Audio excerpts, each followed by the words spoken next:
একদিন এক ব্যক্তি এসে জিজ্ঞাসা করছিল যে আল্লাহর কাছে সবচেয়ে নিকৃষ্ট জায়গা কোনটা, সবচেয়ে উৎকৃষ্ট জায়গা কোনটা।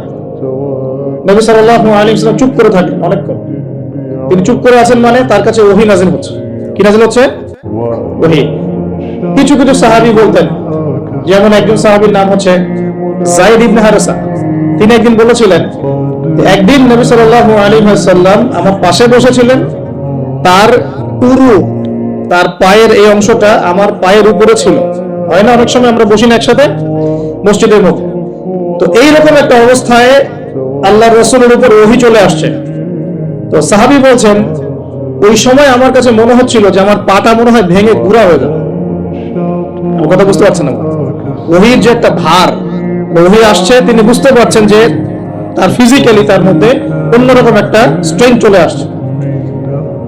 আয়েশা রাদিয়াল্লাহু আনহা তিনি বলেছিলেন যে নবী সাল্লাল্লাহু আলাইহি ওয়াসাল্লামকে আমি দেখেছি প্রচন্ড ঠান্ডার সময় তার কাছে ওহী আসছে, কোরআনের হাদিসের ওহী আসছে, এবং প্রচন্ড ঠান্ডার মধ্যে তিনি দরদর করে ঘামা শুরু করেছেন। তো ওহী আসলে বোঝা যেত কিছু একটা হচ্ছে। তো নবী সাল্লাল্লাহু আলাইহি ওয়াসাল্লাম নবী হওয়ার পরে একটা শব্দ আল্লাহর ওহী ছাড়া কাউকে বলেন নাই।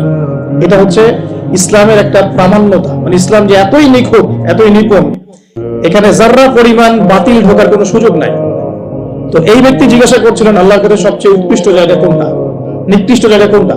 নবীজি উত্তর দিচ্ছেন না, চুপ করে আছেন, তার মানে ওহী নাযিল হচ্ছে। বেশ কিছুক্ষণ পর তিনি বললেন, শোনো, ওই ব্যক্তি কোথায় যে প্রশ্ন করেছিল? বলা হলো ওই যে, ডেকে নিয়ে আসো। তাকে কাছে ডেকে বলা হচ্ছে, শোনো, আল্লাহর কাছে সবচেয়ে উৎকৃষ্ট জায়গা হচ্ছে মসজিদ। কোন জায়গা ভাই? মসজিদ। আর আল্লাহর কাছে সবচেয়ে নিকৃষ্ট জায়গা হচ্ছে বাজার। কোন জায়গা? বাজার। যেটা আমাদের এখন বেশি বেশি বাজার, ঘন ঘন বাজার। শেষ জামানায় বাজার ঘন ঘন হবে, কিয়ামতের আলামত। বাজার ঘাট হবে খুব ঘন ঘন, বাসা থেকে বের হলেই বাজার। এটা হয় না এখন? এত কিছু চোখে দেখার পরে মানুষকে বোঝাতে হয় যে হাতে সময় কম।